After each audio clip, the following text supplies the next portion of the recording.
Okay, let me give you guys some more practice. So here, calculate this area here. So calculate that area. So this area here. So me asking you to calculate this area is like me asking you to evaluate this. Okay, from 0 to 2. Okay, so evaluate this. So press pause and have a go. Okay, so to do this here, you have to integrate this thing. Well, you integrating that thing is like you looking for something in such a way that when you differentiate it, it will give you this. So to integrate this, you imagine that this here is a bubble. You're basically looking for something that when you differentiate it, it will give you this thing here.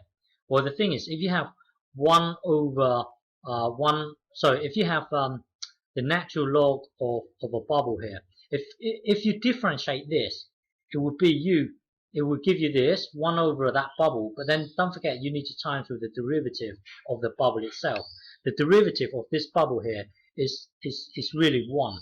So in this case you're lucky that it's just a 1. So we can pretty much forget about this. Okay,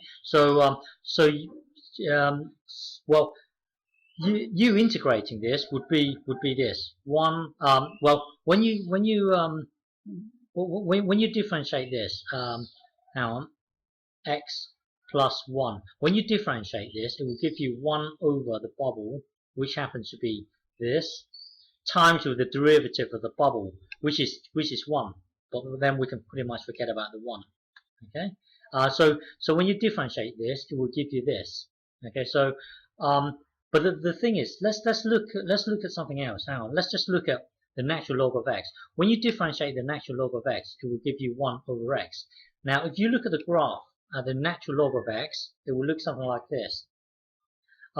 So if you put 3 into here, if you put 3 into here, then when you differentiate it, it will be 3 over here. But the thing is, if you have negative 3, you see, yes, this thing here still works, but it's better to put the modulus of x in here, because now if you put minus 3 into here, it will still be able to differentiate to give you this thing here. So by right we should have the modulus of x. Yes, yes, the normal natural log of x will still work. It will still work, but if the natural log of x, if you look at this, looking at this, you can only put what's in the domain for this thing here. It has to be positive. But then if you add this modulus thing here, then it would take care of the whole domain here. You can actually enter the negative domain. Yeah, you can actually enter the negative realm. So yes, you could have the natural log of x only, but by right we should have the modulus of x, because by having this modulus of x, we can cover everything, yeah, and it will still differentiate to 1 over x. Okay. Well, anyway, in this case here, to integrate this, it would be natural log of x plus 1, but then we're going to take the modulus of the whole thing here. Okay. So this thing here will differentiate to 1 over x plus 1. Okay. Yes, this thing here will still work, x plus 1. But then you're really negating. You're really forgetting about the negative domain. It's better to use the modulus. Well, anyway, integrate this. It will give you this. It will give you this. Okay. It will give you this.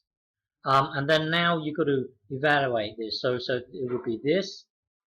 Take away this thing here. So that would then give you this. Because if you put 0 into here, 0 plus 1, that would be 1 here. If you put 2 into here, it will be 3 here. Blah blah blah. Jump to your calculator, it will give you this. So the area of this is roughly 1.1. The area of this here is roughly 1.1. Okay.